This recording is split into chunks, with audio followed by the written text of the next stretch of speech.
Thank you, Mr. Speaker. Mr. Speaker, I rise to give support to the 2018-2019 Appropriation Bill presented by the Honorable Prime Minister and Minister of Finance, member for Mikud South. Mr. Speaker, my contribution today will speak on the policies of this government in building resiliency today to secure our future.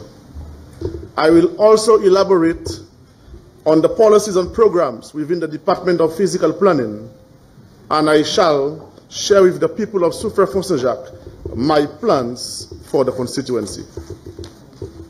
Mr. Speaker, before I comment on the bill, permit me to thank God Almighty for His blessings and mercies and for giving me the strength to be here today.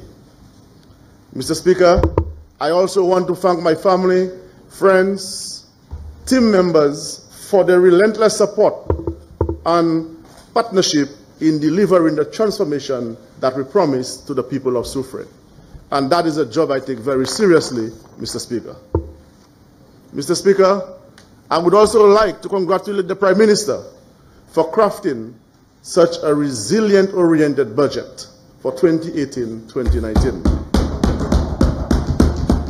A budget, Mr. Speaker, designed to foster growth and national development, and at the same time, keeping to the government's social responsibility in providing safety nets to the most vulnerable.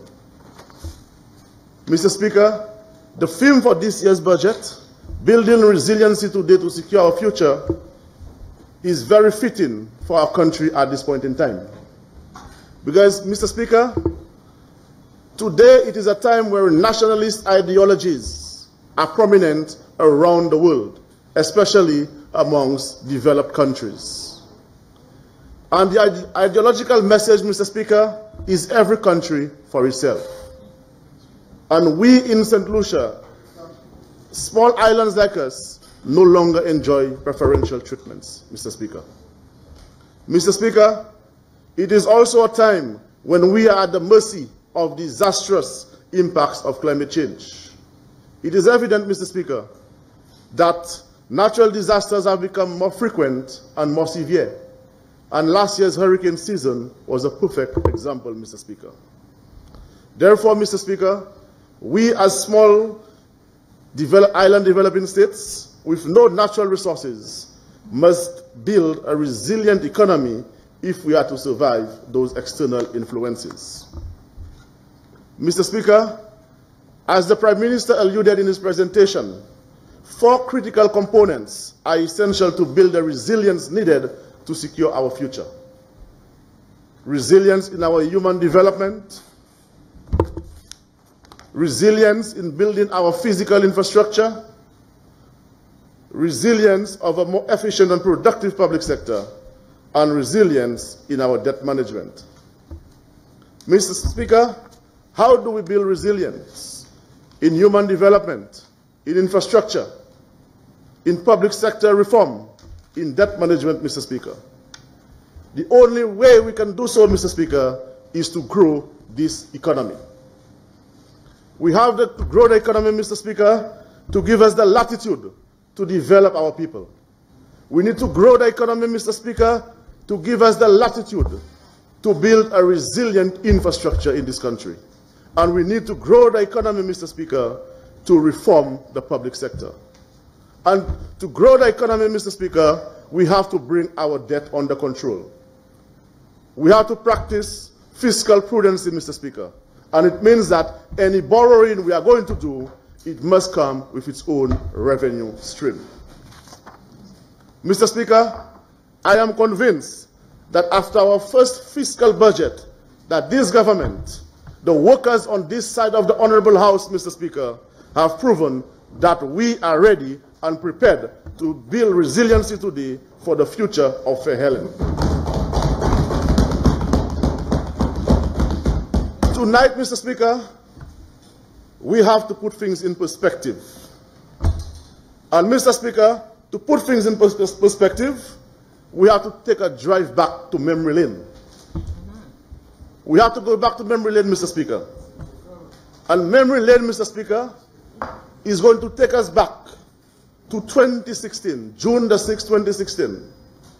And June the 6th, 2016, Mr. Speaker, memory lane, will reveal to us the abundance of maladies and ailments that this government inherited from the St. Lucia Labour Party. And Mr. Speaker, some of those maladies are, 1, 3 years of negative growth, Mr. Speaker. An economy in contraction, Mr. Speaker. Stagnant. An economy where the private sector had no confidence, Mr. Speaker.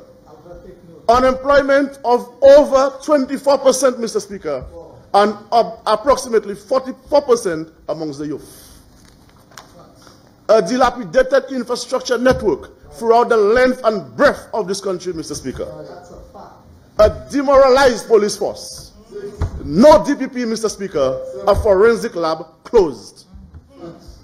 School plans not conducive to learning, Mr. Speaker. Healthcare at its lowest, 2016. Those, Mr. Speaker, are some of the elements that this government of workers inherited on June the 6th, 2016. Mr. Speaker, with the leadership of the Honorable Prime Minister and the team of workers on this side of the House, we have grown this economy by 2.5% and we have reduced employment by 4%, Mr. Speaker. And Mr. Speaker, I am proud to be part of this team of workers on this side of the House. Mr. Speaker, we know the members on the opposite side would always doubt the figures, doubt the report, doubt the growth. But we understand that that is the nature of the opposition.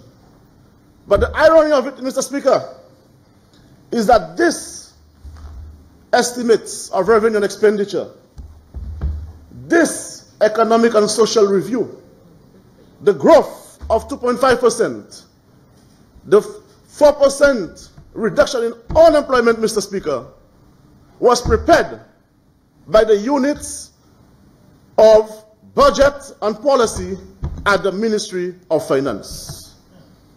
2 units, budget and research and policy. This is the same unit, those 2 units, Mr. Speaker, for decades have been preparing estimates and social and economic review for budget. Those same units, Mr. Speaker, they prepared the estimates of revenue and social and economic review for the members opposite for the past 15 years. But today, because of cheap politics, trying to play the game of convenience, they are doubting the figures. Hypocrisy, Mr. Speaker. Hypocrisy. So they are telling us that they have no confidence in the public servants at the Department of Finance who prepared the economic and social review and the estimates of revenue. When it's not convenient. When it is not convenient to them. When they are on this opposite side of the House. They get all flaws with the numbers, Mr. Speaker. It is typical Labour Party, Mr. Speaker, resisting resilience. Typical Labour Party. But, Mr. Speaker, today we are not in this honorable House to rejoice and celebrate the numbers, the growth and the reduction in unemployment. Those numbers, Mr. Speaker, gives us a clear indication that this government of workers have put the country in the right direction. We are heading in the right direction, Mr. Speaker. We are cognizant of the fact, Mr. Speaker, that 2.5% growth at this time will not impact every St. Lucian. But this, Mr. Speaker, is a motivation for the men and women on this side of the House to double the growth in this economy. We have to use it as motivation, Mr. Speaker. Mr. Speaker, with all the ailments we inherited in 2016, not even the great Houdini would have been able to achieve 2.5% growth and 4% unemployment reduction. Not even the great Houdini would have done it, Mr. Speaker. But the men and women on this side of the Honorable House were able to do it. Mr. Speaker, the opposition's economic policy was all about overtaxation of the people. Yes. And the evidence was there for all of us to see. And all of us felt it, Mr. Speaker. What did we get from them, Mr. Speaker? 15% VAT. The oppressive tax on the people. They promised $100 million in 3 months. VAT generated almost $300 million a year. So instead of giving $100 million, they took $300 million out of the pockets of the people, Mr. Speaker. For over 4 years, VAT netted over $1 billion. What do they have to show St. Lucians for that? Answer that. Over 60% increase in over 60% increase in water for dredging the dam, Mr. Speaker. Over 4 years, the dam was not dredged. Mr. Speaker, increase in license fees. Yet, Mr. Speaker, the road infrastructure remained in the worst of conditions. Increase in passport fees. Was there more efficiency? No. Did they decentralize the service to the south? No. They know the answer. Increase in fuel storage on Lucilec, causing the cost of electricity to rise. Overtaxation of the people, Mr. Speaker. This government of the workers, we promise the people of St. Lucia 5 to stay alive. Yeah. Mr. Speaker, reduction in VAT by 2.5%. 50% reduction of the increase in vehicle license fees imposed by the members opposite. Mr. Speaker, an increase in the school feeding and school transportation subsidies. Amnesty on hospital fees, Mr. Speaker. And the suspension of personal property tax for a period of 5 years. All promised, Mr. Speaker, all delivered, and we still grew the economy by 2.5% and reduced unemployment by 4%. Remember, Mr. Speaker, they talk about the gas. $1.50 on gas tax. But, Mr. Speaker, the honorable member for Kashmir's North, now I shall call him the Minister of Works. He showed it. Here it is. Works, all over. Every single page you turn, works. From the gas money, the 150. And at the rate that he's going, Mr. Speaker, by this time next year, he will have to buy out an entire newspaper edition to feature the works of this government.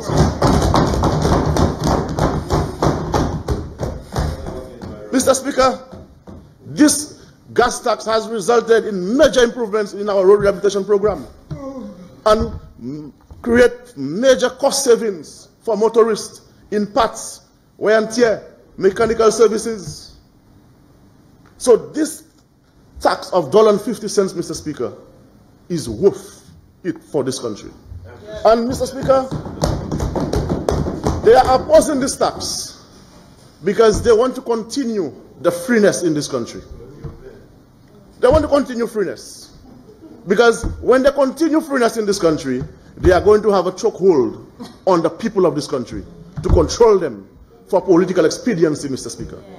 We're not about this on this side of the house. We empower people, Mr. Speaker.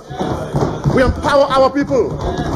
And Mr. Speaker, tonight, I want to implore the words of JFK when he said, ask not what your country can do for you, but what you can do for your country.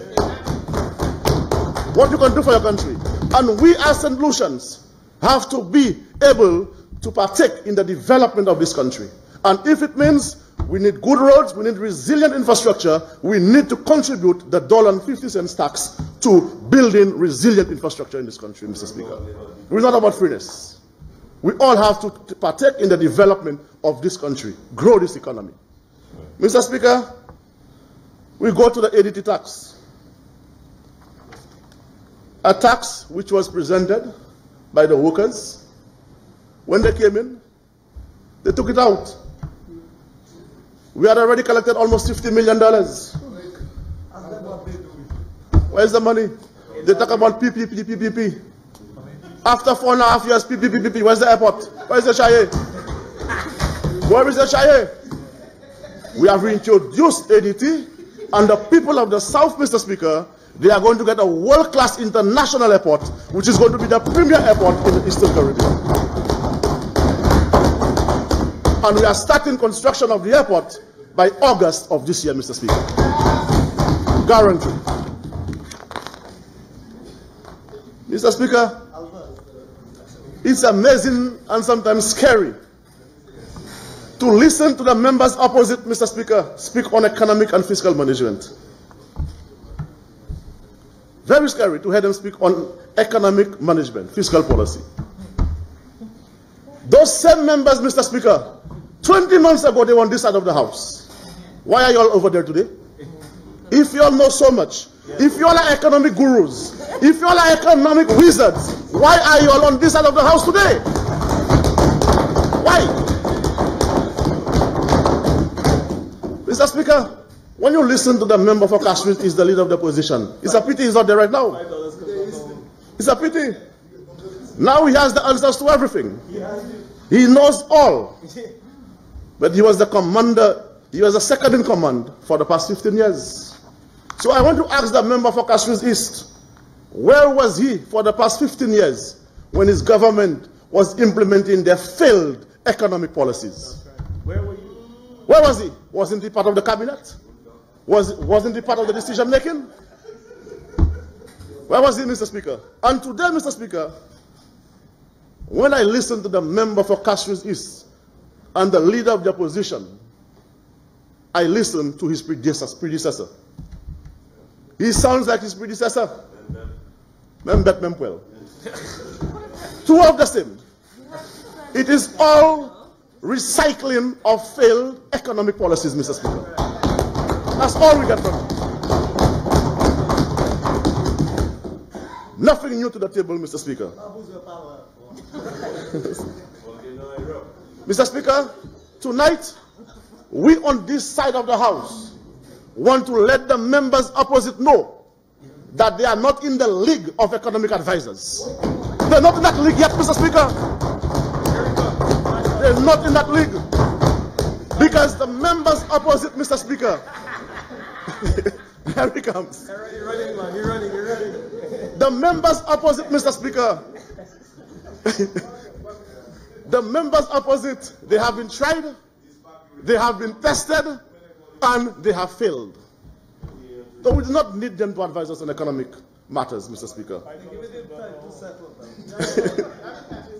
Mr. Speaker, when you look on this side of the House, what you see fresh blood, you see creativity, you see innovation, you see experience, Mr. Speaker, and you see vision. Men and women of vision. Speaking of vision, Mr. Speaker, it had to take the members opposite 15 years to put a vision commission together. And I don't even think that vision commission completed its work. They have no vision. 15 years to put a vision commission together. But Mr. Speaker, we on this side of the House crafted a vision for this country since 2013, early 2014. The workers crafted a vision.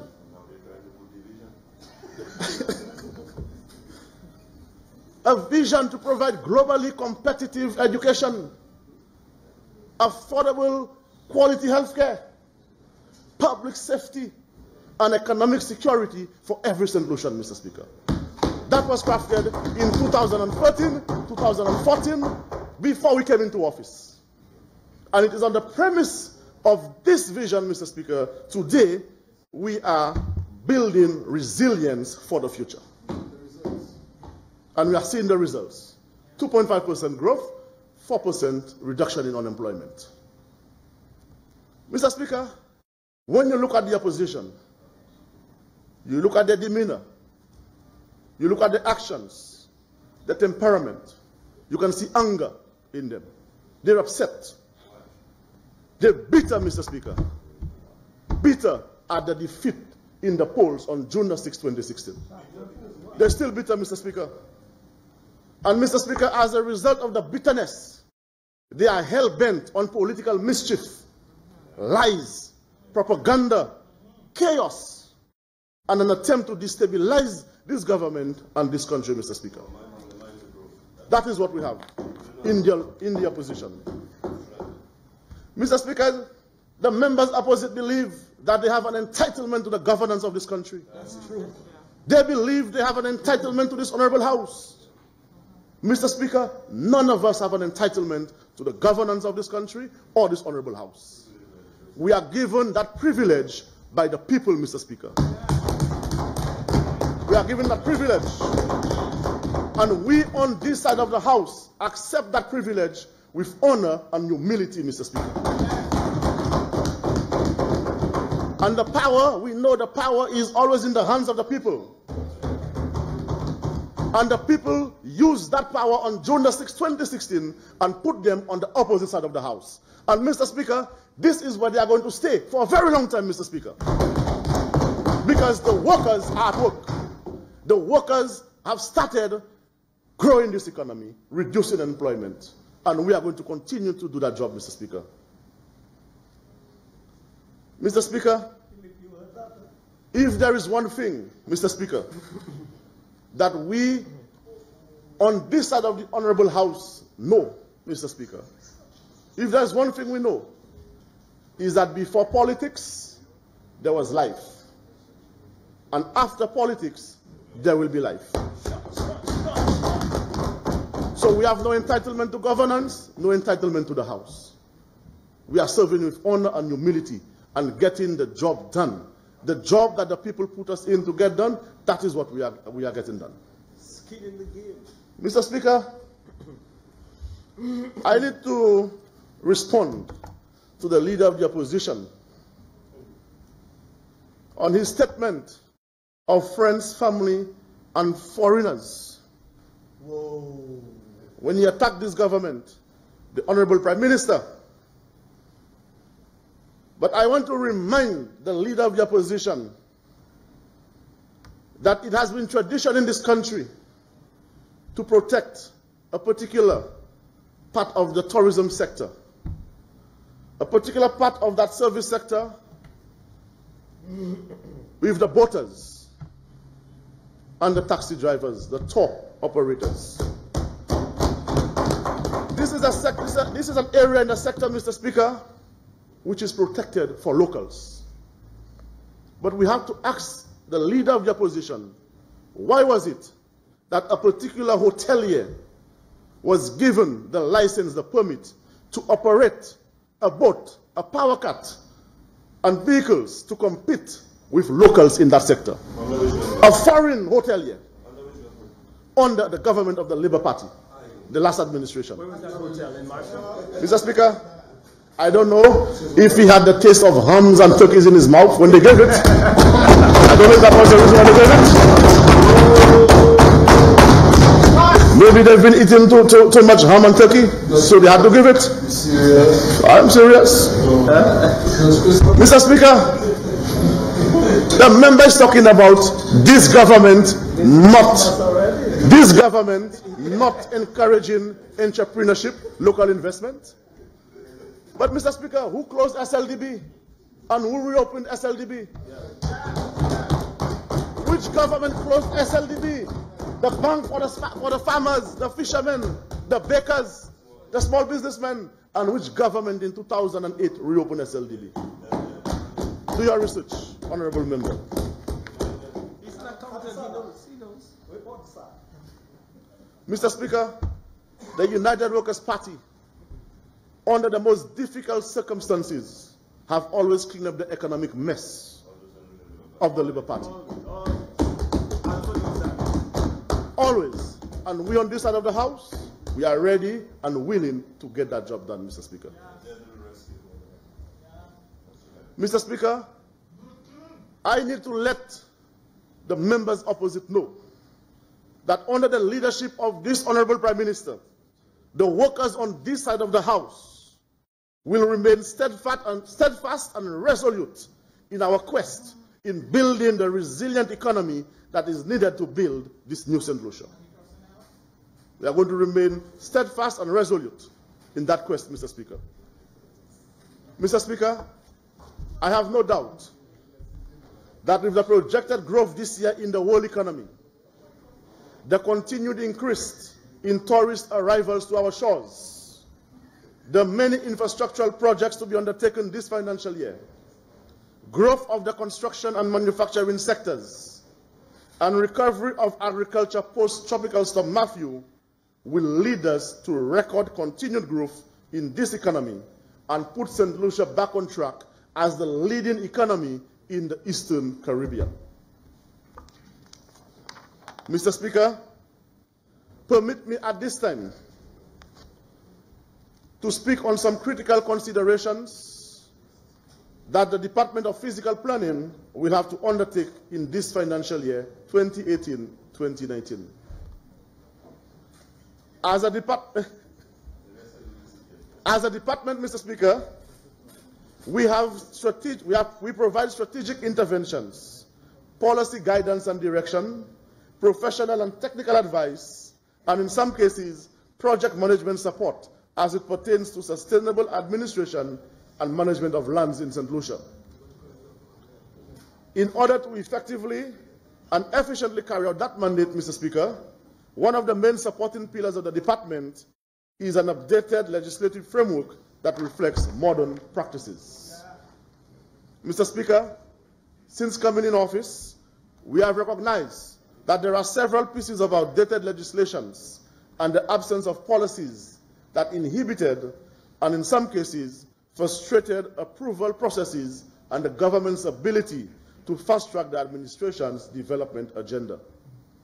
Mr. Speaker, I have instructed my team to undertake a comprehensive review of the following pieces of legislation that will on one hand strengthen the regulatory framework to make it more relevant and on the other improve the procedures and processes where necessary to enhance the ease of doing business.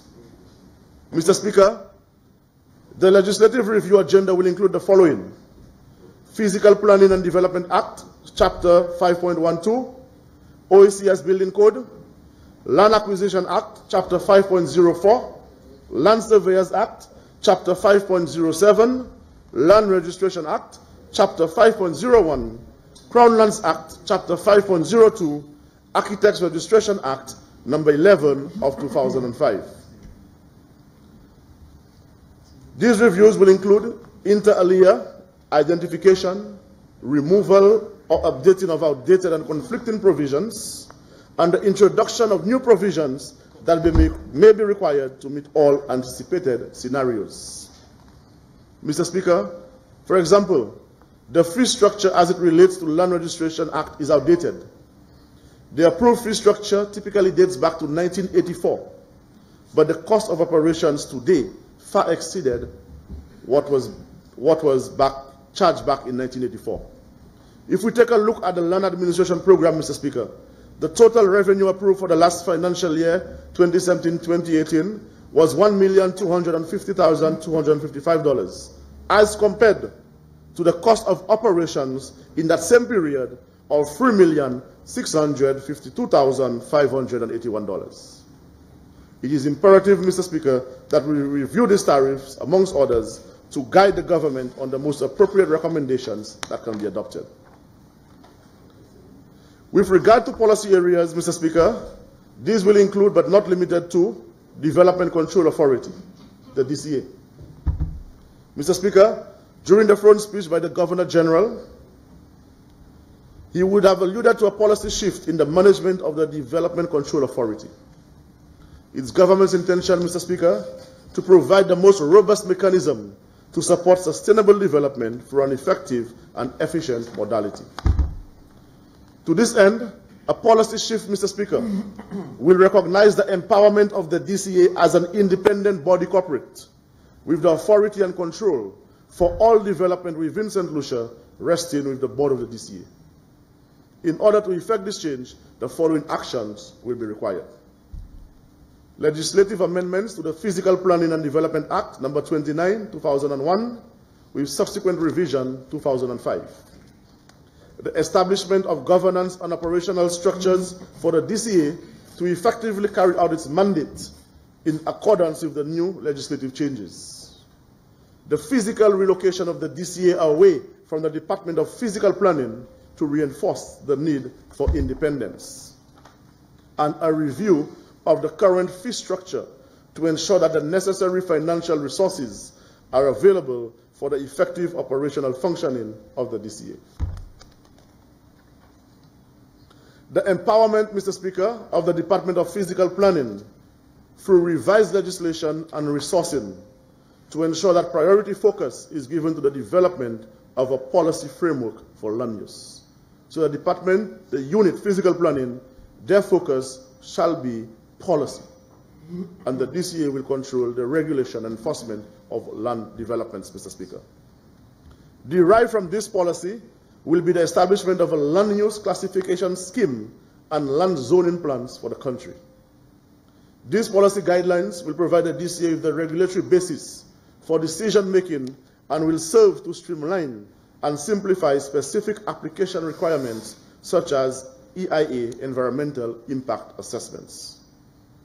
The creation, Mr. Speaker, of an online electronic application platform for the integration of all required stakeholders and effective management of the development application process. Land policy. Mr. Speaker, a land policy is typically a relationship between people and access to land. But because we have limited resource, it is of paramount importance that we manage the resource in the most conducive manner, keeping in mind all the economic, political, social, and environmental issues that comes with it. We have engaged the World Bank to provide technical assistance to move the process forward. And Cabinet will be briefed on the next steps, Mr. Speaker, as government is committed to ensuring at the very earliest an approved revised national land policy. Land use plan. Mr. Speaker, once the revised national land policy has been adopted, we need to move speedily on the development of a national land use plan. Land use planning seeks to regulate the uses of land in the most effective and efficient manner to ensure the greatest benefits are achieved. Mr. Speaker, it is the government's intention to undertake a comprehensive assessment of our lands to determine the best or alternative uses to maximize both the economic and social benefits to its people. Land use planning ensures future uses of these limited resources.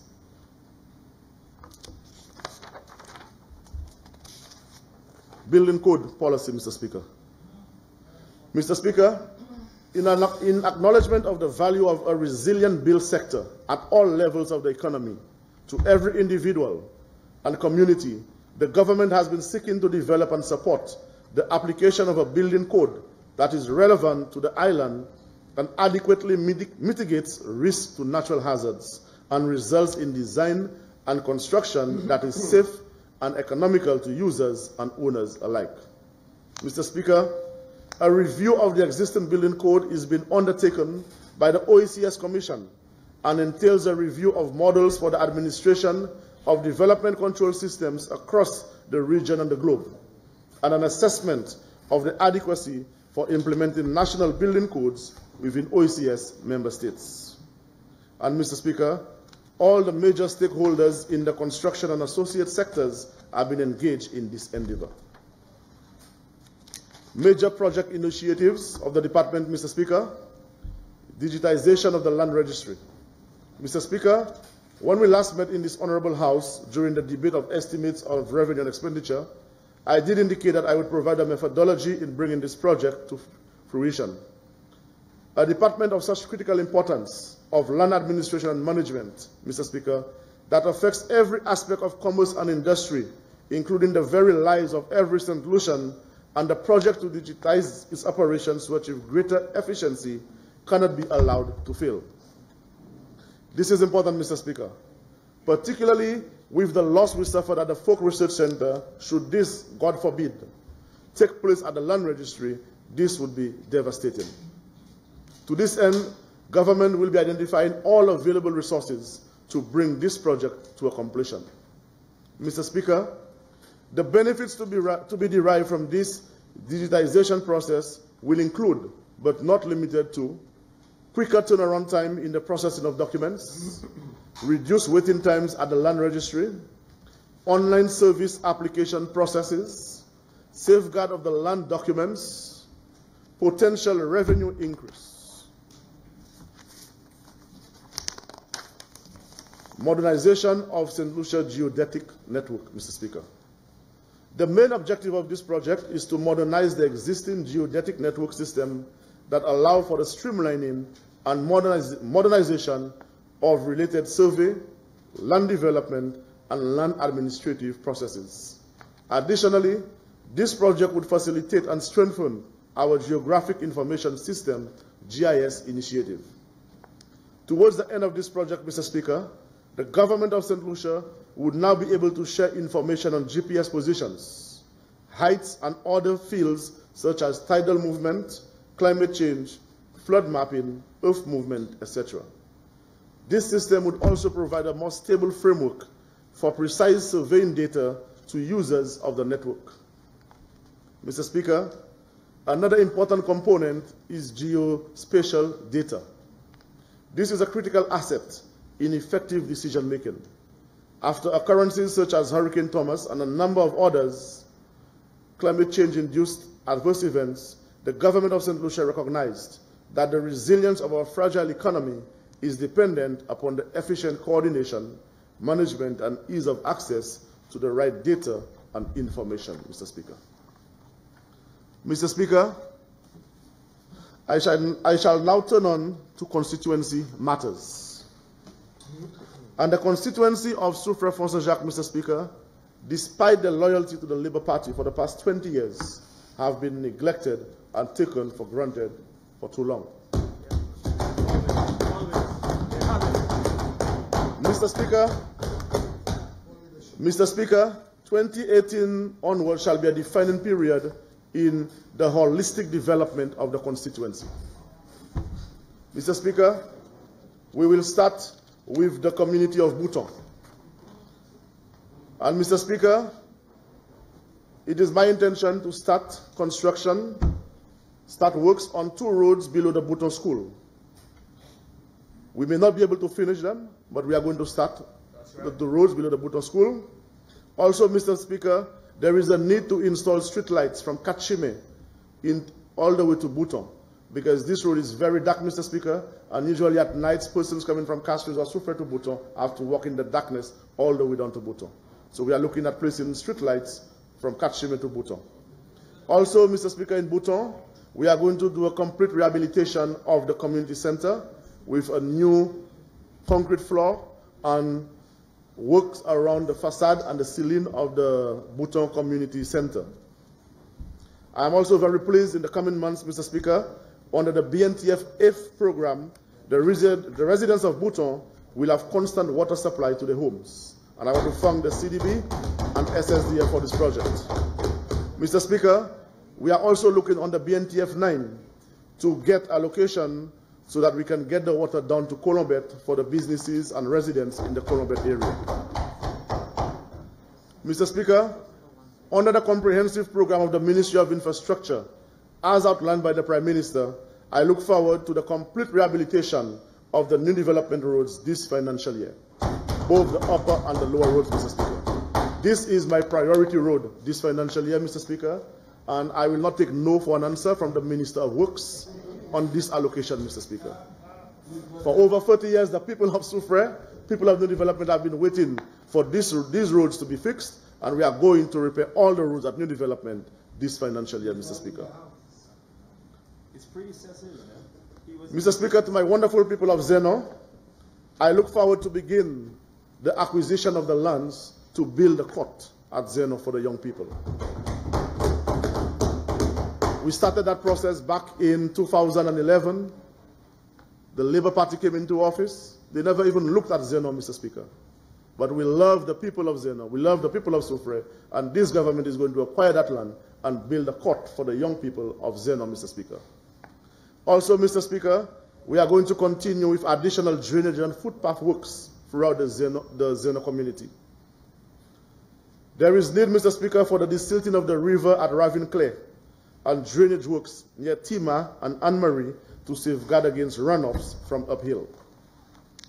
Mr. Speaker, we have commenced drainage and access works throughout St Jacques under the CDP program. I look forward to undertake additional drainage and footpath works at St. Philip, construction of main drain at Mini, and this is a main drain which is passing near Miss Claire and ending near the Alexander family at Mini. Drainage and access works will be continued at Tibuk, Laku 1, and Belvedere, Mr. Speaker. Yes, there's a Tibuk there.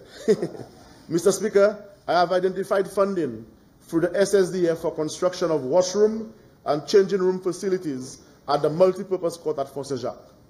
This facility will be constructed below the court, Mr. Speaker. Mr. Speaker, I look forward for assistance for the following feeder roads in St Jacques: the River Doré Massige Road and the Edmond Forest Road. Very critical roads for our farmers at St Jacques, Mr. Speaker. Mr. Speaker, I also look forward to partner with the SRDF and the St Jacques Development Committee to formalize and operate the Abasso Trail to create sustainable employment for the young people of St Jacques.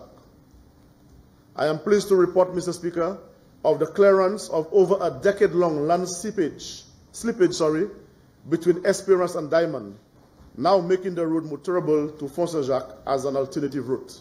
But at the moment, Mr. Speaker, it is mainly four-wheel drive vehicles who can access it. And it is our intention to develop, to rehabilitate this road in phases from Esperance into Diamond. But we are looking forward, Mr. Speaker, this financial year to at least rehabilitate the road from the Boaden Junction down to the last house at the bottom of Esperance where Tony lives. Mr. Speaker, we recently concluded drainage and access works at Belfond, Boaden, and Chatonbele, and these works will be continued this financial year. Mr. Speaker, I have also made a request to the Ministry of Infrastructure for the installation of a Bailey Bridge at Deville for the residents of Deville, Font-Jean-Libre, Montlacroix, and even from the constituency of Choiseul, Delcé, Lapointe, and Industry, who use this road to get to Soufriere and other places, Mr. Speaker. In the interim, there is an old pedestrian bridge. We have awarded a contract, again under the CDP, and within the next week or two, they are going to start work on repairs to that pedestrian bridge so that the people no longer have to walk through the river to cross. Mr. Speaker, there will be the slabbing of drains leading to the Gros Piton Trail at Font-Jean-Libre, as this poses a hazard for emergency response and patrons of the trail. Also, Mr. Speaker, this financial year, we are looking into constructing a road from the Font-Jean-Libre entrance to Montlacroix for the people of Montlacroix. Mr. Speaker, we will continue footpaths for the residents at Sulphur Springs and the road access into Laku of Sulphur Springs. As we are at Sulphur Springs, Mr. Speaker, there will be a major upgrade to the Sulphur Springs Park. This financial year, there will be the construction of at least 3 additional pools for the black water at the Sulphur Springs.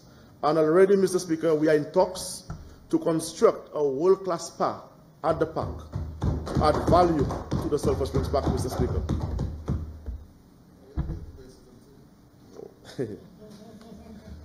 Down to Soufriere, Mr. Speaker, we are looking forward to the continuation of the desilting of the Soufriere River.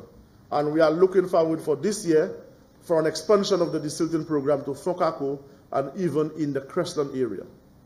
Because you know, Mr. Speaker, anytime the river overflows its banks, the Wingsville area is threatened. So we need to desilt early, and I'm calling on the Minister of Works for some additional allocation to the silting of the Soufriere River. Also, Mr. Speaker, I'm making a plea to the Minister of Economic Development, where we have the DVRP for the flood mitigation works to be done at the Soufriere River, where we are going to raise the river wall, where we are also looking at continuation of a main drain at Palmis, and also the drain behind the St. Dominic Salvius Boys School to mitigate against flooding in Soufriere, Mr. Speaker.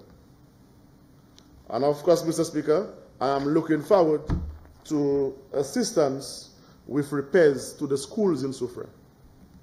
Soufriere Primary School, we need to do some repairs to the washrooms there, the library, also some repairs to the Soufriere Infant, the Special Ed, Les Etats Combined, Soufriere Comprehensive, St Jacques Primary, all the schools in Soufriere Bouton, they all are in need of repairs, and I'm looking forward to getting some assistance, no matter how small it is, to have some rehabilitation works on those schools. After 20 years of neglect. There's so much to be done, Mr. Speaker. Mr. Speaker. Honorable Member, you have 15 minutes in which to complete your... We now move to the heartbeat of Sulphur City. The heartbeat of Sulphur City, Mr. Speaker. And Mr. Speaker, I seek your indulgence and honorable members of this House to make a presentation on our holistic development plan that this government have for the complete transformation of the town. And it is our hope, Mr. Speaker, that when we are through with this development of Soufriere town, Sulphur City, Soufriere shall once again be called the Eden of the Caribbean. And the people of Soufriere will be proud to say that they are from the Mecca of tourism, the breadbasket of St. Lucia. Mr. Speaker, I now move on to the Hummingbird Beach project. Mr. Speaker, this was a project conceptualized in 2010 and started in 2011 under a United Workers' Party government. And this was a project, Mr. Speaker, the Hummingbird Beach Park facility, that was supposed to create new entrepreneurs in Soufriere. Vendors, the taxi drivers, the water taxi operators, new bar owners, new restaurant owners, new spa, new boutique owners. But unfortunately, not a single block was laid between 2011 and 2016 at Hummingbird Beach, Mr. Speaker. I'm very proud, Mr. Speaker. I'm excited with the fact that we have started the project. It's already in completion, and you can see, Mr. Speaker, works are going on at Hummingbird right now, and it is due for completion by the middle of May. And we are hoping, Mr. Speaker, to have an official opening of Hummingbird Beach vending facility in June. Mr. Speaker, we now move on to Old Trafford development, redevelopment. And if we look on the screen, Mr. Speaker, you could see how Old Trafford looks at the moment. And when we came into office, Mr. Speaker, the previous administration had a plan just to put a concrete slab over Old Trafford for buses to park, and on a Saturday for vendors to sell on that concrete.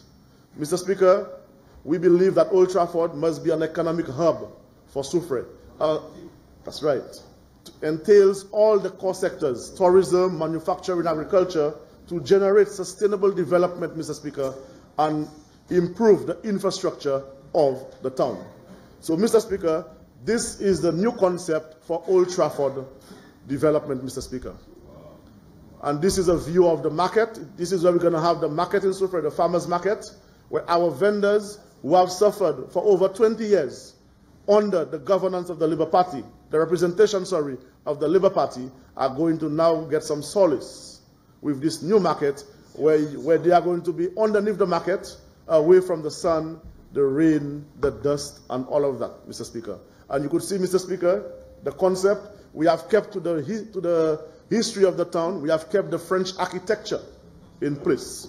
So there you have the market, Mr. Speaker, and the building you see to the right is going to be a butcher shop. So where the butchers are going to have all the equipment and so on for the fresh meat on a Saturday. This is another view from the bridge, from Bridge Street of Old Trafford, Mr. Speaker. There's another view of it. There's another view, and there you are seeing the new Soufriere craft market. We had a craft market which got damaged in 1999, I believe, by Tropical Storm Lenny, and we've never rebuilt it. So on the side of Old Trafford, Mr. Speaker, we are going to have a new craft market. We are going to have restaurants. We're going to have bars. We are going to have boutiques. We are going to have duty-free shops, and all of that on Old Trafford playing field, Mr. Speaker. Definitely, Madam Minister. Mr. Speaker, still opposite Old Trafford, we have the old town hall building, Mr. Speaker. We have the old town hall building. This old town hall building, that's the town hall. Very dilapidated condition. It has been closed down for years. 20 years. It's been closed down, Mr. Speaker. And now we have a new concept, a new building coming right there to replace the town hall, Mr. Speaker. And this building, Mr. Speaker, This is going to be the new Soufriere administrative building. This building, Mr. Speaker, of course, will not be built on the eve of elections. It will not be built on the eve of elections. We are going to get all the necessary planning approvals, and the land will be properly vested, Mr. Speaker. Okay? This building, Mr. Speaker, the purpose of this building is that we want the town hall building, the administrative building, that's what they did, to Viewfort, to be a one-stop shop for government services, Mr. Speaker. So we are going to bring the post office there, the courthouse. We are going to have the office of the mayor, the parliamentary representative in there. We are going to bring in different government offices because we want to decentralize, Mr. Speaker. So I am going to be in talks, that's right. I am going to be in talks with the Minister for Transport so that we can have a sub-office in Soufriere. We have free driving schools in Soufriere, Mr. Speaker. And I'm certainly sure we can make arrangements for maybe once a week, once a fortnight, where we can have exams in Soufriere for the people of Soufriere. Because this administrative building, Mr. Speaker, the purpose is not only to serve Soufriere, but to serve Canaries and to serve Choiseul as well, Mr. Speaker.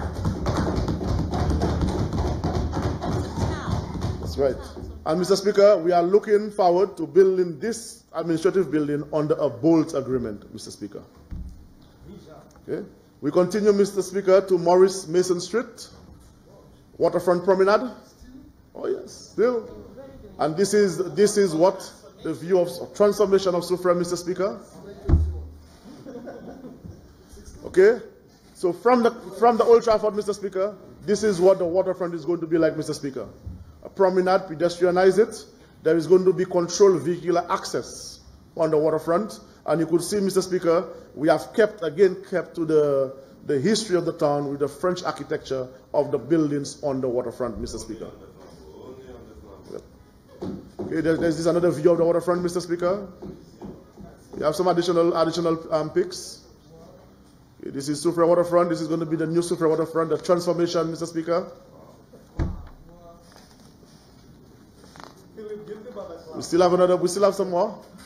And this one, Mr. Speaker, I want you to pay very close attention to this one, the Soufriere police station. So this is going to be the design of the new Soufriere police station, Mr. Speaker. And we are starting the redesign, the construction of that Soufriere police station within a few weeks. This, Mr. Speaker, is going to be financed by the Soufriere Regional Development Foundation. So I want to thank the Soufriere Foundation for that, Mr. Speaker. Mr. Speaker, we now move on. We now move on to the New Development Recreational Park. The people of New Development, they are going to get the roads this year. I'm looking forward to next financial year to construct this first park at New Development, Mr. Speaker. And this park is going to be on a 22,819 square feet of community recreational space.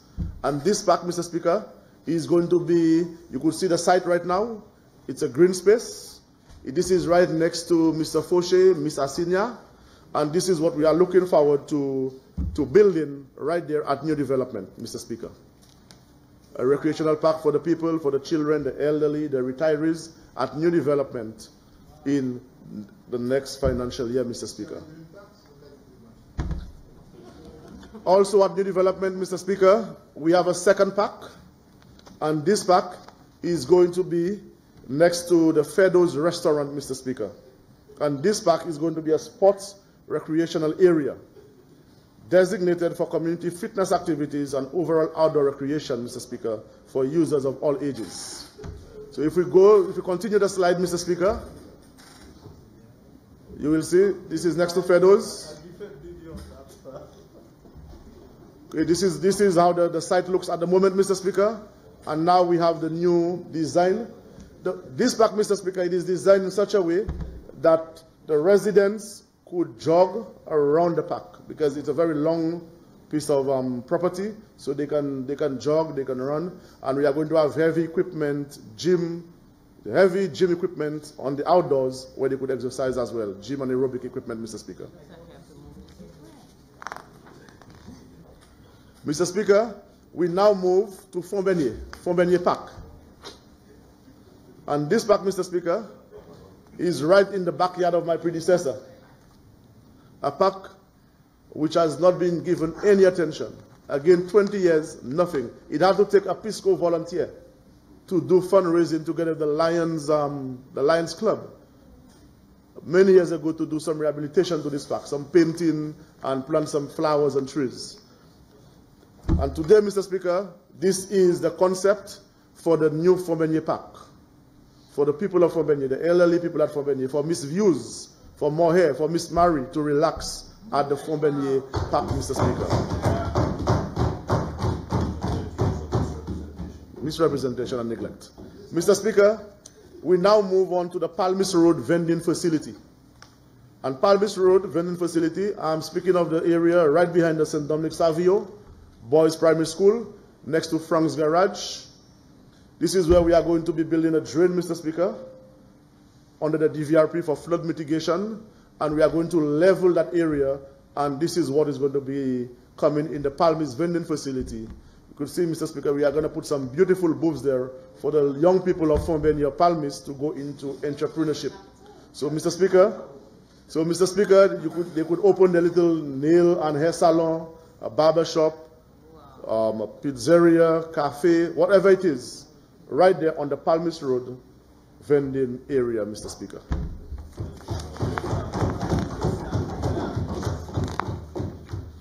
Mr. Speaker, we move on now to the Soufriere Square. Soufriere Square. It's not finished yet. Mr. Speaker, there has been much talk about the Soufriere Square. And this square, Mr. Speaker, was put on hold to review the works and also the design. And we have completed that process, Mr. Speaker. Works is currently going on in the square. And if you look carefully, Mr. Speaker, you could see that on Henry Belma Street, this is the street where the Viewfort bus stand is right now, is going to be pedestrianized.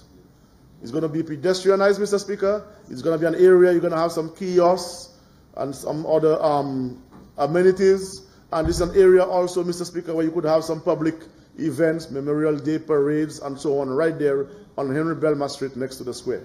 Also in the square, Mr. Speaker, we are going to erect the Freedom Monument right there in the center of the square. This is a monument, Mr. Speaker, which has been sitting in a government warehouse for almost 20 years. And it is fitting, yes, done by Ricky George, Mr. Ricky George. So we are going to erect it right there in the center of the square, since Soufriere has the history of the brigands, the battle of the brigands, the Negmawans, Mr. Speaker. It's fitting to have this monument erected in the square in Soufriere. So I look forward to the completion of the square, Mr. Speaker, by the end of August this year, for us to have the opening of this facility. Honorable Member, you should be winding up. Mr. Speaker, we move over now, Mr. Speaker, to the Soufriere Mini Stadium. And I want to thank the Honorable Prime Minister for making this a priority in this financial year, Mr. Speaker. The young people of Soufriere are excited, the footballers are excited, and the mini stadium is going to be the temporary national stadium in St. Lucia, Mr. Speaker. So this is a concept of the Soufriere Mini Stadium, Mr. Speaker, where we are going to place an artificial synthetic turf, okay, a FIFA synthetic turf, and an IAAF 400-meter track with modular grandstands on the mini stadium. We are going to do some remedial works to the washrooms, Mr. Speaker. We are going to be putting up the wall around the stadium. We are going to be putting a 25-meter Olympic-sized swimming pool on the square, on the mini stadium, sorry. So we are going to be revolutionizing sports in Soufriere, Mr. Speaker. So, Mr. Speaker, in speaking about sports, we are very happy in Soufriere that 4 young persons from Soufriere, Shawnasha Prevo, Claudina Constantine, Kivoy Lionel, are now enrolled at Essex County College in New Jersey, and Jazani Henry Jordan enrolled in Alabama, and Zachariah Simon enrolled in South Carolina. So 5 of them got scholarships, football scholarships, and they are currently enrolled at those universities. So with our program of sport, our training of coaches and managers and so on, I look forward to even more young persons from Soufriere getting scholarships to go to universities in the US or England, and I know this stadium is going to contribute significantly to that, Mr. Speaker. Mr. Speaker, it is not on the slide, but the Soufriere Hospital is the next major project, which is a priority for me and for this government. As you know, Mr. Speaker, we had 2 fires within a space of 3 weeks, and the hospital had to be relocated temporarily to Lesita Wellness Center. We have gotten the okay from the police to relocate to the hospital. We are going to condemn the area that was burnt. We are going to relocate there, but we are looking forward to this year, by the end of the 2nd quarter into the 3rd quarter, to start the construction of the new Soufriere Hospital, Mr. Speaker. In closing, Mr. Speaker, I am very optimistic for the opportunities in this new financial year for St. Lucia and my constituency. Mr. Speaker, I am thrilled of the development the country will experience, especially the projects to be undertaken in the south of the island, as those projects, Mr. Speaker, will benefit my constituency immensely. Mr. Speaker, we are making strides, and the economic output looks favorable for sustained growth. Mr. Speaker, I want to thank the Honorable Prime Minister for having me as part of his team of workers in building a new St. Lucia. Mr. Speaker, I also wish to thank my cabinet colleagues, the men and women on this side of the House, for their support and assistance in their respective designations. Mr. Speaker, I also want to thank the staff of the Department of Physical Planning, especially my Permanent Secretary and Deputy Permanent Secretary, and all heads of sections. Mr. Speaker, I thank immensely my colleague Minister in the cluster, the member for Babono, Minister Joseph, for his unwavering support and guidance, Mr. Speaker. And I look forward to our continued relationship in the development of this country. Once again, Mr. Speaker, I want to thank my constituents of Soufriere from St Jacques for the love and support. And I look forward to the upcoming discussions with them in the coming weeks and months. Mr. Speaker, it would be remiss of me not to thank the Soufriere Foundation, the Soufriere Constituency Council, the Soufriere Marine Management Association, SMMA, the schools, the business community, and all the other agencies within the constituency for their relentless effort in bringing the much-needed change to the town. I thank you, Mr. Speaker. I thank you, colleagues, for your indulgence.